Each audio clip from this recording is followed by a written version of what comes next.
In 2001, I had a really amazing experience. At the time, I had been meditating for a number of years, for long periods of time, consistently every morning. And I was out of the house that day, focusing on the base of my spine where I felt I needed to run more energy.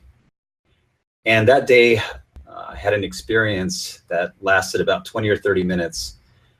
It was an experience that changed my life forever. There was an experience of a superconscious state of an intelligence and a living presence everywhere. There was a deep sensation of love and unity. And as a result of this experience, a few weeks later, I happened to stumble on some really valuable information on Kundalini from an author named Gopi Krishna. Now, I was lucky. Many people don't immediately stumble upon information that is valuable after a Kundalini awakening, especially today. These are really confusing times. The recent presidential election in the United States shows that there's a lot of misinformation out there, and that as a society, as a people, we don't really know how to examine information in a critical way. It's difficult for us oftentimes to determine what's true and what's false.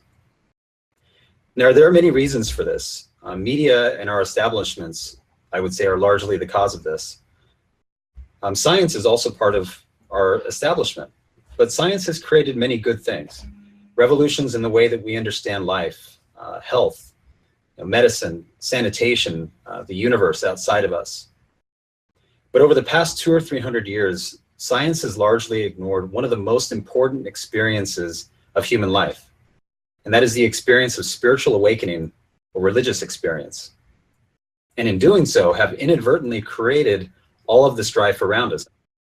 But there are many valid reasons for why science has largely ignored the phenomenon of spiritual awakening or experience. One of the reasons is that today, not a lot of people have genuine, powerful experiences of higher consciousness. There may have been more in the past, but today, much spiritual experience is more mundane. Things like calmness and balance, peace of mind. And so as a result, a lot of the spiritual research that we see today is based on these mundane spiritual experiences. But I would argue that there is a much greater target to this process of spiritual awakening. And this is what Kundalini is all about. When it comes to spiritual experiences, there are those who profess to know. Those people often don't. And those who know not to profess oftentimes are the ones who do know. If you go on the internet right now and Google Kundalini, you're likely to find hundreds of videos and articles on the subject, with people claiming wildly different things about Kundalini with different accounts, sometimes conflicting information. And you'll also often find people just regurgitating ancient ideas that are found in the ancient scriptures. The Emerging Sciences Foundation goal is different. We intend to use a scientific approach to study mystical experience. In 2013, we launched a survey, and to date, almost 400 people have taken our survey. The survey is designed to build a comprehensive map of spiritual experience. About half of the people that have filled out our survey report very powerful spiritual experiences with physical and psychological effects. Now, in research in general, one of the most important concepts is this idea of signal versus noise. So when you gather data, things may seem random, but if you use the right tools and look in the right way, sometimes you'll uncover an underlying pattern in the data that you're collecting.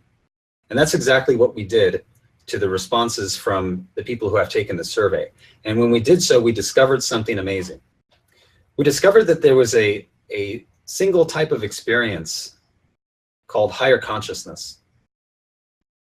Now, higher consciousness is not something new.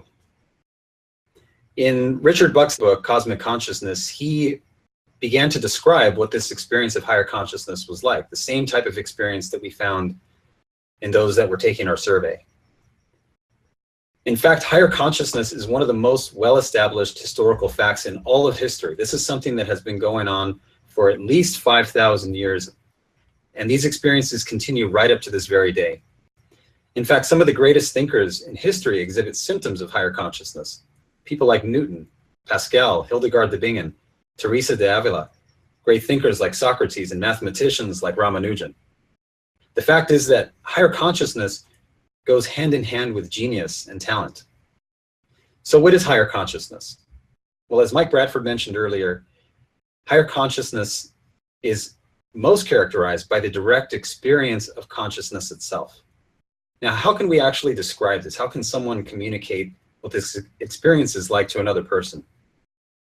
Well, the fact of the matter is that the direct experience of consciousness is beyond words. It's beyond language to even describe. We've now reached a point in human experience where words fall short. And the only way to fully understand this experience of consciousness and unity is to actually have the experience yourself. And in fact, this is what the ancient yogis of India prescribed. They said, don't trust us. Here's the tools that you need to have this experience yourself. Along with this direct experience of consciousness, we see that there is sensations of ecstasy and joy. And the other thing that happens is that an inner rebirth also occurs. In other words, a shedding of old worldviews of who you think you are and what you think the world is. All these views fall away and are replaced with a much more expanded worldview. Now, rather than just an experience, it's clear that this state of higher consciousness can be a permanent brain state. Our hypothesis is that since Kundalini is clearly a physical one, based on the data that we've collected, it may represent the next phase of human evolution. In fact, there appears to be a mechanism in the body that's responsible for higher consciousness, and this is what we call Kundalini. This idea of a biological mechanism, Kundalini being responsible for higher consciousness, was first theorized by Gopi Krishna. Now, Kundalini as a mechanism is as ingrained to life as, let's say, your metabolism, which regulates all of the functions of your body. And in fact, Kundalini is probably a part of the metabolism itself, most of which, the metabolism, is not fully understood by science. So for people who are in higher consciousness, what are they like? What are their characteristics? So our research focused on looking at the characteristics of people in higher consciousness, and we found that certain psychological characteristics were highly prevalent. For starters, most of these people were more in tune with their inner world and with the world of mind. They experienced a general expansion of their ideas of self, and this is exactly what you would expect if Kundalini and higher consciousness were a product of brain evolution.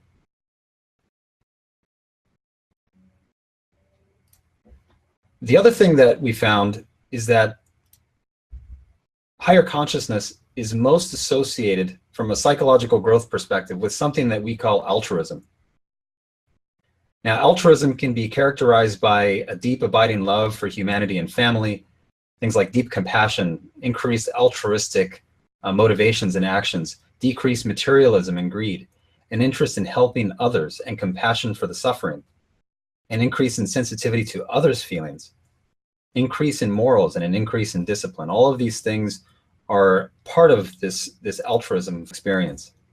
So why would altruism be so important in this process of evolution and higher consciousness? Well, if you look back at the entire span of history, it's pretty obvious that life has tended towards a certain direction. If you look back to the time of the dinosaurs, the rule of tooth and claw, you saw that era giving way to a different type of creature, which we call mammals, which are more gentle and nurturing.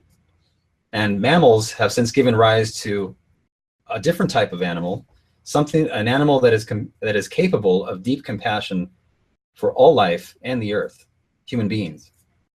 In fact, the great mystic and poet Rumi wrote about this.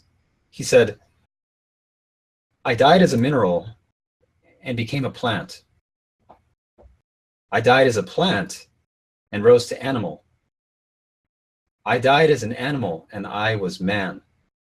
Why should I fear? When was I ever less by dying? Yet once more I shall die as man, to soar with angels blessed. But even from angelhood I must pass on." Rumi is talking about this exact same law, this hidden law of evolution, this hidden law of life. Now, this hidden law of evolution is not something new. It's actually something quite old, but deeply misunderstood. This law is the core of all religious teachings. Whether it's taught through compassion, through love, through unity, humility, or being detached yet engaged with the outer world. This is fundamentally what all religions have come to teach. They are all expressions of the same basic law of mind, law of evolution, and law of the brain.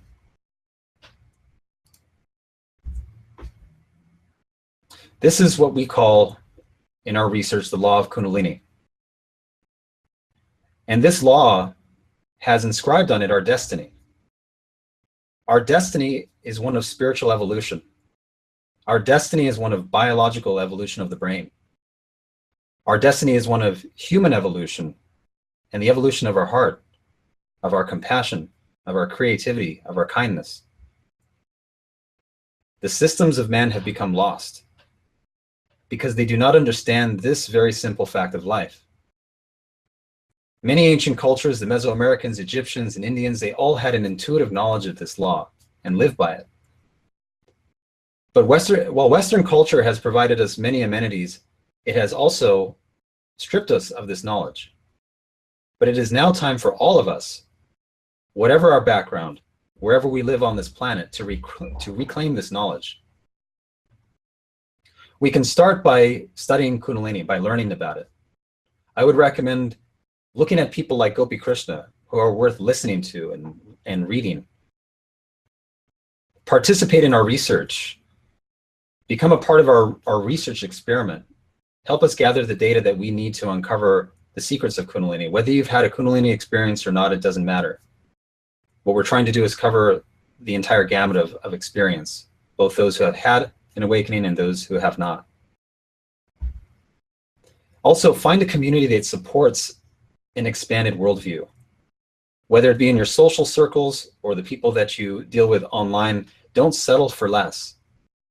Be with those that help grow you as an individual, those who help uplift and support you, and see eye to eye in your views. But don't box yourself in. Make sure you always have a window to the outside world so that you know what's going on. Lastly, evolve yourself and serve the world. Bring altruism, this idea of altruism, bring it into daily life. Bring it into your work. Bring it into science, to politics, government, education, even business.